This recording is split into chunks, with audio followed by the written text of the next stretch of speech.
weer eens goeiemôre, good morning. Nou ja, soos ons vroeër in die week uitgevind het, het Suid-Afrika geskiedenis gemaak toe Christian Maas en Daniel Bennett saam met hulle spanmaat Charles Barnard die land se eerste Eisenhower trofee by die Tanamera buiteklub in Singapore oor die naweek gewen het en dit is natuurlik die top span amateur kompetisie in die wêreld.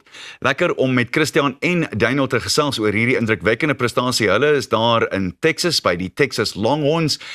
Gentlemen, welcome and thank you for your time. Daniel, let's start off with you. Did you guys think that you had a chance of pulling this one off? Because South Africans have never done this before. Yeah, thanks for having us, obviously. It was pretty special. I mean, I thought we had a good chance. But yeah, obviously we didn't go into it thinking that we were automatic winners in a sense. But yeah, I mean, we had obviously 3 really good players, and yeah, we always thought we had a chance. Christian, as jy so terugkyk daarna, jou rondes was bloot net ongelooflik. Net een kort van, ek probeer nou dink, wat is sy naam nou weer? O ja, natuurlik, die ouetjie van Spanje, John Rahm, net een kort van sy rekord. Dit was 4 indrukwekkende rondes. Wat was die beste deel van jou spel? Ek dink ek het baie goed van die tee afgekom. Ek het myself in goeie posisies gesit op meeste van die gate en die baan was nie te lank van daar af nie, so was klomp wedges in die paar 4's en paar 5's kom by meeste van hulle uitkom, so ek dink het was daai 2 wat eintlik maar bygedra het tot die scores. And Daniel, I know that you guys are both coached by Coach Nico van Rensburg, who was our guest here on Monday when we celebrated your win. I know that he's watching you right now. If you have a message for him, what would it be? Yeah, I mean, he's obviously been great for our development as golfers. He's really helped me over the past 4 or 5 years, and I mean, I couldn't be more thankful for his help. He's been obviously very instrumental to my success in the past couple of years, and yeah, a huge thank you to him. Christian, julle is nou baie ver weg daar in Texas. Hoe kry julle gereeld afrigting by Nico? Hoe werk die stelsel vir julle? Is maar alles op die foon. Gelukkig is alles goed genoeg vandag met tegnologie so goed, wat jy video's kan neem en jy kan van enige angle af of wat ook al video's neem en om Nico ons sien, gelukkig vir Nico meeste van die tyd as ons terug gaan, so daar is nie te veel nodige goed wat hoef te verander nie. Ek dink is maar net check-ups of wat ook al in sekere posisies of kan op 'n video seker maak, alles is al reg en kan met hom oor die foon praat, as jy kan sê as jy nie die bal slaan wat jy wil nie, of hy gaan die verkeerde rigting of iets, die dat, en jy kan half dan van daar af aflei wat dan op 'n video, wat veroorsaak dit of wat ook al, so. Maar dit is maar moeilik, dit is makliker om dit in persoon te doen, en jy kan meer in persoon sien, en jy kan direk sien hoe die bal vlieg, maar dit werk heel goed uit op die foon sover.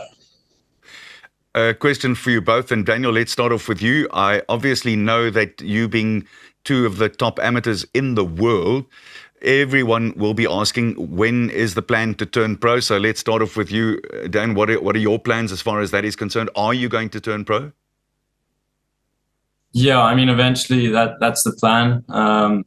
I've still got a couple years of college and amateur golf in me, so kind of just stick to that for now and kind of focus on the next couple of years. Kind of just take it step by step. But yeah, no crazy plans to turn pro just yet. But yeah. En Christian, ek weet, jy het al reeds planne, ek dink daar's 'n paar dinge in potlood neergeskryf, maar jy het nodig om nommer 1 amateur in die wêreld te wees, en dan stap jy reguit uit op die PGA Tour. Is dit waar jy heen mik op hierdie stadium?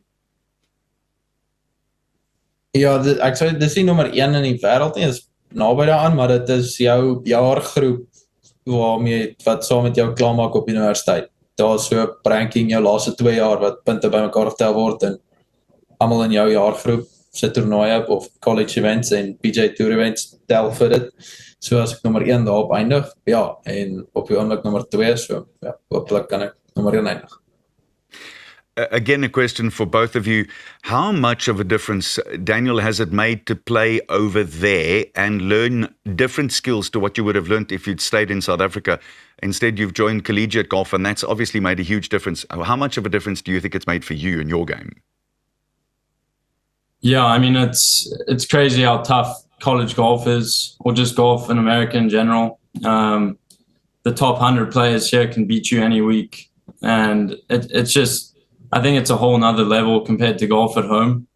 And it's just a great experience. You play a bunch of new golf courses every week, especially college golf. We're playing some of the best golf courses in the world every week. So yeah, it's just a great opportunity. We play against the best players in the world every week.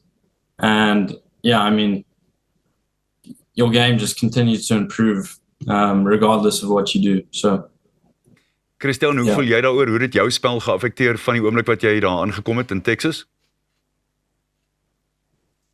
Ek dink dit maak 'n baie groot verskil. Jy het die oefenfasiliteite, dis baie meer kompeterend hier vir elke 3 of 4 goeie golfers in Suid-Afrika, is daar 100 van hulle hierso. En ek dink die een groot verskil is die golfbane wat baie langer is en moeiliker is. Soos as jy nou die top 10 amateurs in Suid-Afrika nou is seker almal +6 op handicap, +5 of +5 en +7. En as jy enigiemand die top 10 college spelers op die oomblik, Amerikaners, se handicaps nie eens gaan dalk +4 wees. Oh. En hulle is baie beter, maar die handicaps is nie so laag nie, want die golfbane is baie moeiliker.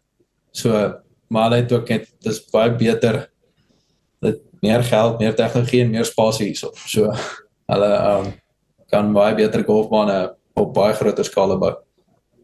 Christian en Daniel, welgedaan. Ek kan nie vir julle sê hoe trots ons op julle is nie. En as mens kyk na van die topspelers wat uiteindelik beroepspelers geword het, wat in die Eisenhower Trofee vir Suid-Afrika gespeel het en nie die knoop kon deurraak nie. Julle is eisters welgedaan. Ons is werklik waar trots op julle. Sterkte daar, manne.